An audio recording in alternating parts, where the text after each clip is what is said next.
Փաշինյանը ամոթի զգացողություն չունի բացարձակ, տեսականորեն անհնար է կաթողիկոսին կարգալույծ անել։ Ռոբերտ Քոչարյանի ասածն ինձ համար բացարձակ կարևոր չեն։ Ղարաբաղ կոմիտեի սկզբունքն է, որտեղ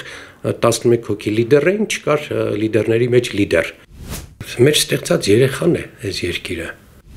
Պարոն Մանուկյան, նախ շնորհակալ եմ մեզ ձեր գրասենյակում ընդունելու համար եւ սկսենք հենց այսօրվա իրադարձություններից, ինչ տեղի ունեցավ այսօր վաղ առավոտվանից։ Բարձրաստիճան հոգեվորականներ ձերբակալվեցին, ոմանց տեղը անգամ անհայտ է, չգիտեն ուր են։ Կխնդրեմ այս իրադարձությանը անդրադառնալ ձեր գնահատականը։ Ինչ ասեմ, խայտառակություն է։ Իսկապես խայտառակություն է հոգեվոր դասի այդքան մարդ ձերբակալել, կալանավորել, ժամկետների երկարաձգել։ Դա ամոթ է մեզ համար։ Մենք այն երկիրը չենք, այն հասարակությունը չենք, որ հանդուրժի այսպիսի բաներ։ Սա ազատության եւ ժողովրդավարության ուղղակի ոտնահարում է։ Մենք գնում ենք ամբողջ թափով դեպի բռնապետության, ռեպրեսիաների։ 37 թվին այս ձևի բաներ եղել։ Բայց հիմա լրիվ կոնտեքստը ուրիշ է։ Սա ծրագիր է, ընդ որում ձեզ ասեմ ամբողջականացնելով, որ այսպիսի ծրագրեր իրականացվել են եւ Ուկրաինայում, եւ Մոլդովայում, որտեղ որ հիմա էլ Հայաստանում, որտեղ որ ընդհանուր միտում կա եկեղեցիները խեղճացնելու, անդիմադիր բևեռները խեղճացնելու, այլախոհներին խեղճացնելու, եւ Հայաստանն էլ այդ ծրագրի մեջ է, պատահական չէ, որ մի քանի օր առաջ այսպիսի հայտարարություն է եղել Կովկասի մահմեդականների վարչության նախագահ Փաշազադեի կողմից, այն է հայ առաքելական եկեղեցին միշտ եղել է քաղաքական գործընթացների մասնակից, դաստիարակել է սեպարատիզմի եւ ատելության ոգով եւ այսօր շարունակում է միջամտել պետական քաղաքականությանը, խոչընդոտելով տարածաշրջանում խաղաղության հաստատմանը։ Էլ չեմ ասում, որ իրենք ուղղակիորեն միջամտում են մեր ներքին գործերին, բայց այդ ամենը, ինչպես Նիկոլ Փաշինյանն է փաթեթավորում, տարածաշրջանային խաղաղության հաստատման դեմ է այս ամենը։ Իրենք պետք է որոշեն, թե Հայաստանում խաղաղության կողմնակիցները ինչ դրսևորումներ պետք է ունենան, ինչ գործողություններ պետք է անեն, եւ ակնհայտ երևում է այս ծրագիրը, որ թելադրված ծրագիր է։ Թե ուր կբերի սա, ինչի կբերի սա, ակնհայտ է համարյա, որովհետեւ հիտակը բան չկա։ Եվ Սամվել Կարապետյանների, եւ երկու սրբազանների, եւ հիմա նոր սրբազանի մնացածների նկատմամբ կատարվող այս բռնատիրական, այս դեպրեսիոն գործընթացները ուղղակի այլանդակություն են։ Եվ ինձ համար ցավալին այն է, որ ժողովրդավարության կենտրոն եւ մարդու իրավունքների կենտրոն հանդիսացող եվրոպական կառույցները, միջազգային կառույցները ձայն չեն հանում։ Սա տխուր է։ Եվ այստեղից էլ կարող է եզրակացնել, որ ոգևորում են նույնիսկ այս ձևի ծրագիր իրականացնելու։ Իսկ ներքին առումով սա ուղղակի նախապատրաստական փուլ է ընտրություններից առաջ եւ բոլոր ընդդիմադիրներին, բոլոր այլախոհներին, բոլոր թպրտացողներին խնդիր է դրված խեղճացնել։ Դա եւ քաղաքական գործիչներին է վերաբերում, եւ եկեղեցուն է վերաբերում, եւ լրատվամիջոցներին է վերաբերում։ Ես հիշում եմ ամեկ+, որ փակվեց կամ առավոտը փակվեց, ինչ ըմբոստացում կար քաղաքացիական հասարակության մամուլի աշխատողների կողմից, հիմա կարծես դա չկա էլ, եւ բողոքողը չկա, այսպես ոնց որ հալածյուղի նման այս ամենը շարժվում է առաջ եւ կրում է մասսայական բնույթ։ Համոթ է, Տեր-Պետրոսյանը մի անգամ ասել էր, որ այս ձևի քաղաքականության արդյունքում մենք ծաղրուծանակի առարկա ենք դառնալու, հիմա փաստ է, որ մենք ծաղրուծանակի առարկա ենք դառնալու աշխարհի առաջ, Էլ չեմ ասում Փաշինյանի վերջին հանդիպումները, հատկապես Եգիպտոսում հանդիպումները, շատ է կիրառվում հիմա այդ տերմինը իսպանական ամոթ, երբ որ մարդ ուրիշի արածի համար է ամոթ զգում։ Ես համաչում եմ մեր երկրի համար։ Պարոն Մանուկյան, այսինքն դուք հակված եք կարծելու, որ այս ընդվզումները շարունակվելու են մինչև 2026 թվական համապետական ընտրություններ եւ արդյոք այս ամենը նաեւ տանելու է այն ամենին, որ գրոհ է լինելու վեհարանի նկատմամբ եւ այս իրավիճակում հայտնվելու է նաեւ վեհապարը։ Քանի որ Փաշինյան ամոթի զգացողություն չունի բացարձակ, բարոյական նորմերից ուղղակի զուրկ է, իր համար ամենևին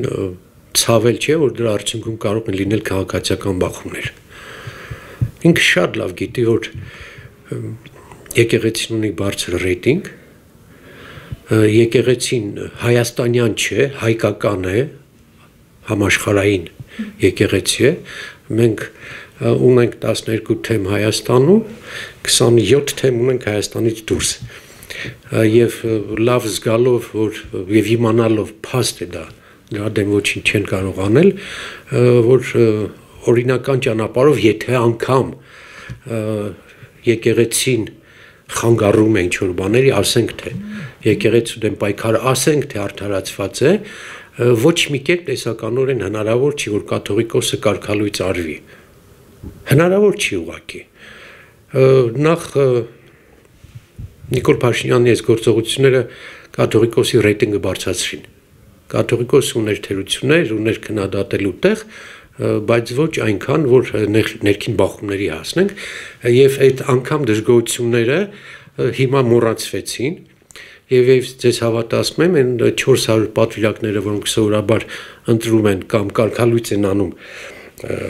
կաթողիկոսին, ուղղակիորեն այդ մեխանիզմը չի կարող աշխատել։ Սփյուռքի թեմեր անկախ են, նրանք Նիկոլին չեն ենթարկվում, այսպեսի շանտաժով գործողություններ մի հոգու ցուցմունքով, ասենք 10 հոգևորականի բերման ենթարկել, այդ բանը չի աշխատում Սփյուռքում։ Եվ տեսականորեն, ասում եմ ոչ թե տեսականորեն անհնար է կաթողիկոսին կարգալույծ անել։ Մնում է երկրորդ ճանապարհը, այդ առաջադրանքը, որ դրսից է գալիս, հատկապես Ադրբեջանից հիմա, Ալիևի կամ իրենց Փաշազադեի խոսքից է դա հնչում, մնում է երկրորդ ճանապարհը հրահրել բախումներ, քաղաքացիական բախումներ, որը չգիտեմ ուր կտանի Հայաստանին, եւ այս դեպքում իշխանությունները ընտրել են այս ճանապարհը, բաժանիր, իրար դեմ հանիր, սև սպիտակի խաղը շարունակիր, եւ այս դեպքում ինքը իր վարչական լծակը ունի, այդ 10-15%-անոցը իրան այս դեպքում բավարար է, կարող է արտակարգ դրություն հայտարարել, կարող է ընտրություններ չկազմակերպել, ես չգիտեմ իր գլխում ինչ մոլագար մտքեր են պատտվում։ Քաղաքացիական պատերազմի վտանգ տեսնում եք Հայաստանում։ Իհարկե, դա կարող է տանել քաղաքացիական բախումների, բազմից է դրա մասին ասվել, ընդ որում մենք այն վիճակում չենք, որ այդ ձևի մի հատ էլ նոր հարված ստանանք։ Նիկոլ Փաշինյանը փոխարենը դիմագրավի արտաքին մարտահրավերներին, իսկ դրանք շատ լուրջ են։ Իրանի հետ սահմանի փակվելը, այդ միջանցքի բացելը, ադրբեջանցիների պահանջների կատարելը, հռչակագրի հանելը, այդ հանրաքվեի հարցը, որ նոր սահմանադրություն պետք է փոխվի, սրանք բոլոր արտաքին մարտահրավերներ են։ Արտաքին մարտահրավերների դեմ չկարողանալով որևէ բան անել, ընդհակառակ ծառուծանակի ենթարկվելով, ինքը ամբողջ էներգիան դնելու է ներսում արճակատումներ անելու, ստեղծելու, բախումների նոր աղբյուրներ, նոր կղզիներ ստեղծելու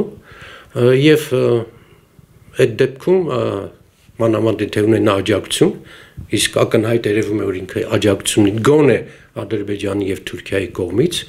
անգամ շանտաժի սպառնալիքի ձևով, եթե որ մենք չաջակցենք իրան, եթե մեր ժողովուրդը չքվեարկի Փաշինյանի օգտին, ապա պատերազմ կլինի, սա լրջագույն վախեցնող գործիք է, միջոց է ժողովրդի համար եւ իրենք դրա վրա են աշխատում, այսինքն այստեղ մարդը պատրաստ է գնալ ամեն ինչի, Հայաստանի կորստին, Հայաստանի ինքնիշխանության կորստին, Հայաստանի բլոկադայի ավելացմանը, նկատի ունեմ Իրանի սահմանը, եւ իր խնդիրը իրականացնել անլուրջ, անպատասխանատու, անբարոյական գործընթաց է սա։ Քայքայել Հայաստանը, ապամոնտաժել Հայաստանը, քարուքանդ անել ներքին կառույցները, ստեղծել ապակայունացման կենտրոններ, որի արդյունքում մնալ իշխանություն, այսինքն թեկուզ ջրհեղեղ, բայց ինքը մնա իշխանության։ Սա խայտառակ վիճակ է, սա ամոթ է, իսկապես ամոթ է, եւ ես չգիտեմ ժողովուրդը ինչքան կուլ տալու սա, ինչքան է հնարավոր կուլ տալ։ Կարծես իշխանությունները ասում են, «Էլ ինչ անենք, որ դուք ոտքի ելնեք, էլ ինչ անենք, որ դուք մեզ փոխելու ճանապարհը ընտրեք»։ Այսօր հոկտեմբերի 15-ն է, այս պահին 17:20-ը եւ երեկվանից առ այսօր շարունակվում է բարերար Սամվել Կարապետյանի դատավարությունը, կխնդրեմ սրան էլ անդրադառնաք, ինչ սպասելիքներ ունեք եւ նաեւ Սամվել Կարապետյանի քաղաքական թիմին կխնդրեմ անդրադառնաք, ինչ հնարավորություններ ունի նոր ձևավորված քաղաքական թիմը, քանի որ հանրապետության երկրորդ նախագահը վերջին իր ասուլիսի ժամանակ եւս մեկ անգամ նշեց, որ իր եւ Սամվել Կարապետյանի թիմն է առաջին հորիզոնականում, խնդրեմ։ Ռոբերտ Քոչարյանի ասածն ինձ համար բացարձակ կարևոր չեն։ Ձեր ասած երևույթը կա եւ այս իշխանությունների գործողություններն էլ կարծես է նպաստում են Սամվել Կարապետյանի շուրջը համախմբվելու, կա լուրջ համախմբում, երևում է, կան աջակիցներ, ցավոք սրտի չկա քաղաքական ծրագիր եւ ցավոք սրտի եթե այսպես շարունակվի, ես կարծում եմ դեռ շատ ջրեր կհոսեն, շատ բաներ կբարձվի,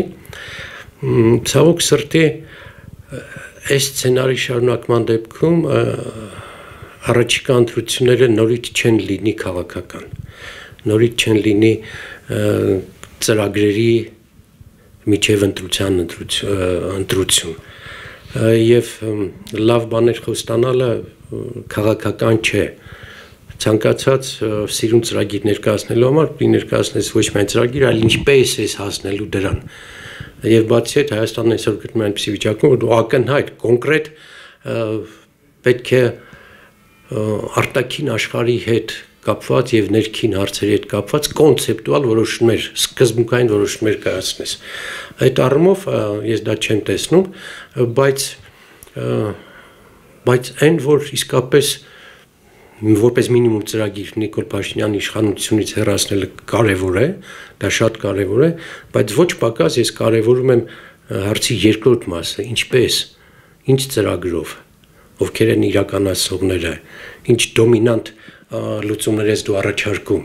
Հայաստանի այս վիճակից հանելու։ Մենք կփորձենք իհարկե գալ այդ ճանապարհին կամ քաղաքական ուժերին օգնել, հուշել, առաջարկել, գնալ այս ճանապարհով։ Ոչ թե մարդ պետք է ընտրվի, այլ ծրագիր պետք է ընտրվի։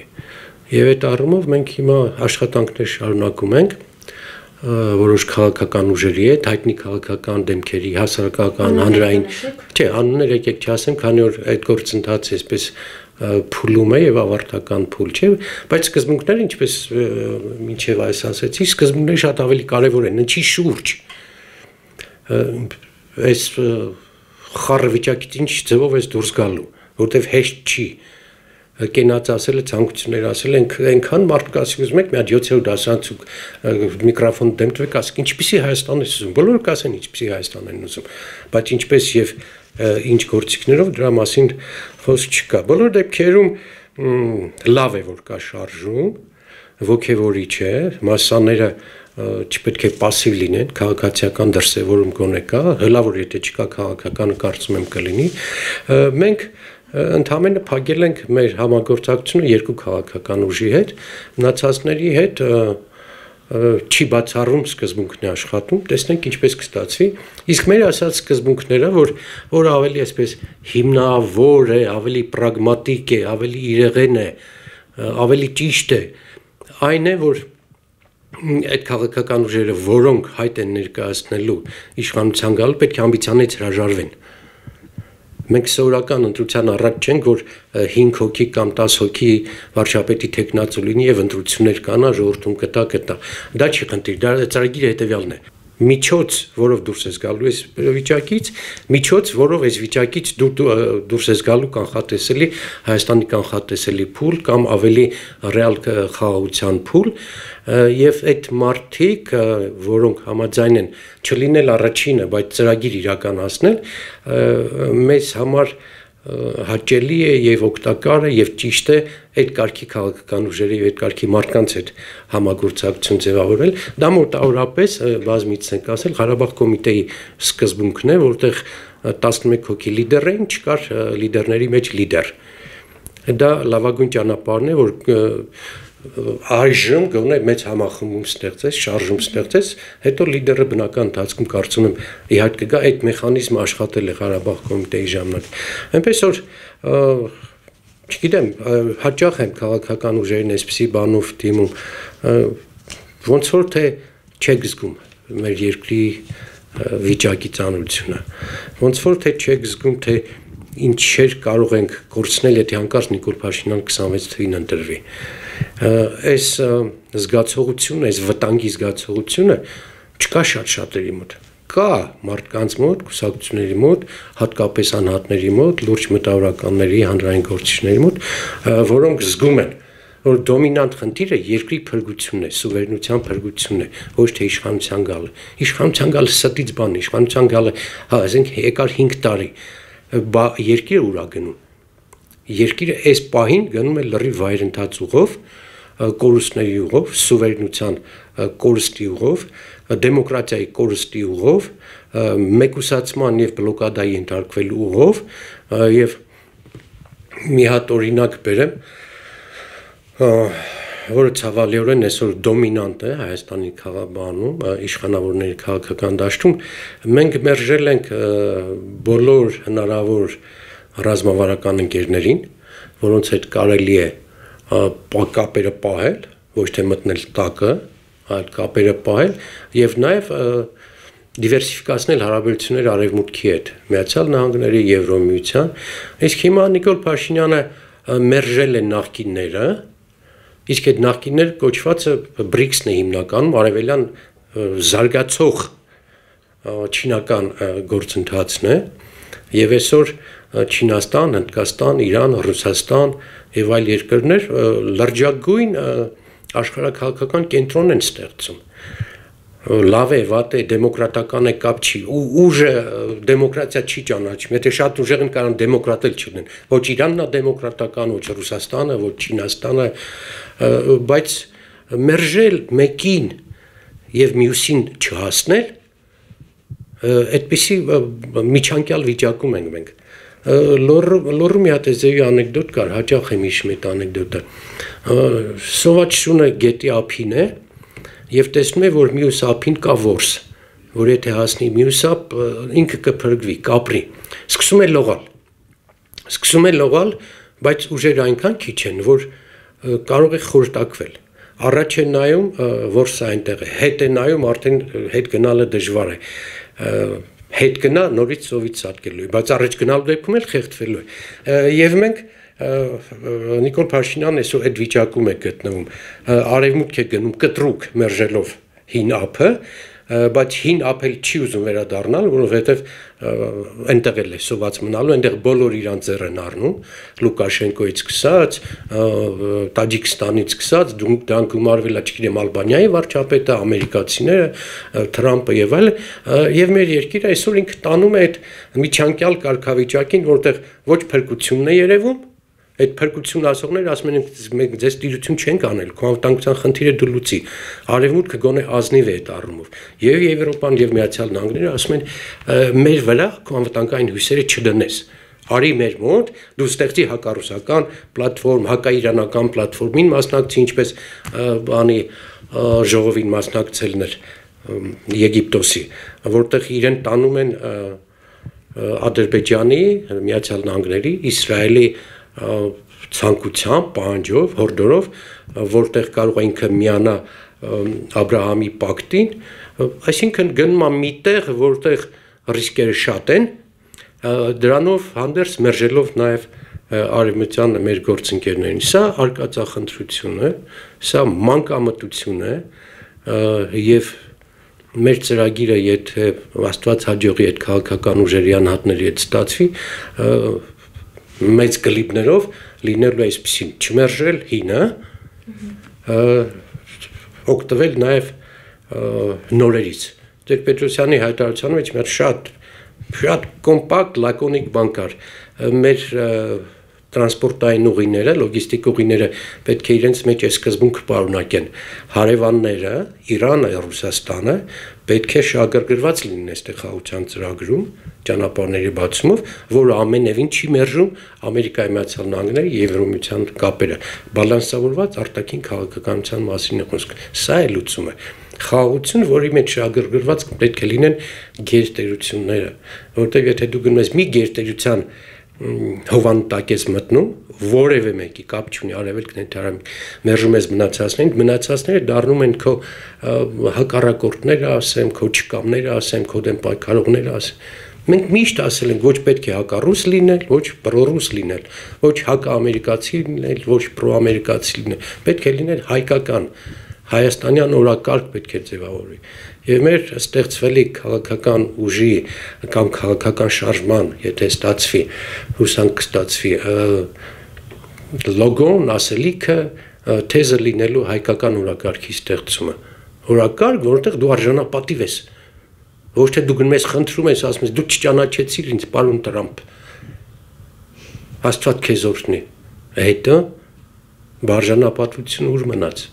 Կարելի է այսքան սեփական ժողովրդին ծաղրուծանակի ենթարկել, նսեմացնել, կքել, չի կարելի այսպես։ Մենք գնում ենք վատ ճանապարհով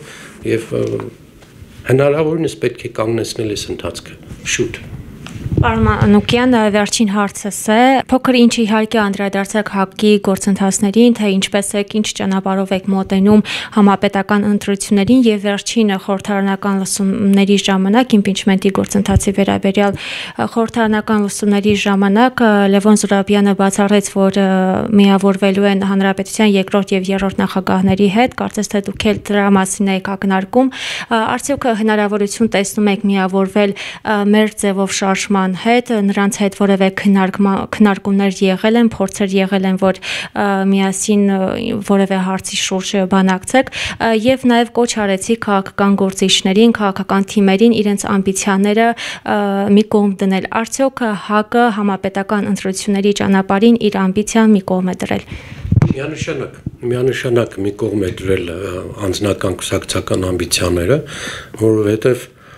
մենք ցավում ենք այս երկրի համար։ Մենք արած դրած ունենք այս երկրի համար, անկախության համար, պատերազմի համար, ժողովրդավարացման համար, ռեֆորմների համար, ոչ մեկը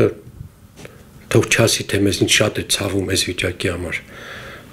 Մեր ստեղծած երեխան է այս երկիրը։ Մենք ցավում ենք այդ երեխայի, չգիտեմ, կորստի կամ խեղճացման, նվաստացման համար եւ մեզ առաջնորդում է միայն ու միայն մտահոգություն այս երկրի համար։ Եվ այդ առումով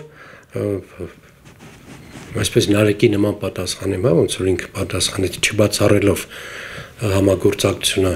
այդ ուժերի հետ, մենք էլ չենք բացառում, անշուշտ եթե լինեն այդպիսի հանդիպումներ, հիմա չկան այդպիսի հանդիպումներ, մեր ասելիքը կասենք, ինչպես մենք նույն բանը արեցինք Բագրատ Սրբազանի ժամանակ, մենք հանդիպեցինք Բագրատ Սրբազանի եւ մեր կոնկրետ ասելիքը ասեցինք, որ այդ շարժումը կհաջողի, եթե իրենք քաղաքական ծրագիր ներկայացնեն եւ փորձեն իդ կանգնել այն ուժերի հետ համագործակցելուց, որոնք վարկաբեկվել են, որոնք կաշառակերներ են եղել, որոնք թալանել են այս երկիրը, որոնք Ղարաբաղի հարցը բացարձակ չեն ուզեցել լուծել, 20 տարի Ղարաբաղի հարցը չլուծողները այսօր եկել են խոսում են Ղարաբաղի փրկությունից, չգիտեմ, Ղարաբաղի հարցից եւ այլն։ Մեր դրոշը պրագմատիզմն է, իրատեսությունը եւ այդ իրատեսության հիման վրա է, որ պետք է փորձենք ինչ-որ բան անել։ Ընդ որում ձեզ ասեմ, այդ ամենադժվար ճանապարհն է։ Երբ դու համարձակ հայտարարում է, որ այո, Թուրքիայի հետ հարաբերություններ պետք են, ճանապարհ պետք է բացվի, Ադրբեջանի հետ պետք են, բոլորի հետ հարաբերություններ պետք են, դու չես ընտրում մեկին եւ մերժում մյուսին։ Դա փոքր երկրի քաղաքականություն չէ, դա մեր երկրի համար այբուբեն պետք է լինել։ Հնարավորինս շատ բարեկամներ, հնարավորինս ներդաշնակեցնել քո շահերը, որքան հնարավոր է շատ երկրների հետ, այդ դեպքում դու կունենաս հաջողություն։ Նույնը հենց այդ ճանապարհների մասին ասում։ Եթե մեր երկրի տարածքներով, միջանցիկ ճանապարհներով շահագրգռված լինեն Հնդկաստանը, Իրանը, Ռուսաստանը, Վրաստանը, Ադրբեջանը, Չինաստանը, Միացյալ Նահանգները, դա մեզ համար փրկություն է։ Փոքր ազգերի համար դիվանագիտությունը տարբերվում է մեծ ազգերի դիվանագիտությունից։ Դու այդ դիվանագիտությանը պետք է գումարես զգուշությունը, մտահոգությունը, խելքը, հաշվարկը, որ նոր կարողանաս հաջողությունների մասին թե չէ օրթոդոքս միաեղջյուր ուղղությունները միշտ էլ վնաս են բերելու։ Ընդ որ մեր պատմությունը երկար ժամանակ, նույնիսկ հազարավոր տարիներ հայոց համազգային շարժման բանը որն էր քաղաքական նորամուծությունը, որ մի փնտրի տեր ում էլ փնտրես տեր դու ցախողվելու ես, որովհետև մնացածներին թշնամի ես դարձնելու։ Եվ մեր քաղաքականությունը, մեր կոնցեպտը դա է, որքան շատ բարեկամ, որքան շատ ռազմավարություն, որքան շատ շահերի համընկնում, Հայաստանի համար դա մոդուլ է, դա բանաձև է։ Այդ բանաձևը ցավոք սրտի այս իշխանությունները չեն աշխատում։ Սա է մեր լուծումը, մեր ճանապարհը, եւ դա հիմնավորված է, դա ապացուցված է, մեր հաջողությունները եղել են հենց այս կոնցեպտը կիրառելով։ Կրկին շնորհակալ եմ մեզ ընդունելու եւ հարցազրույցի համար։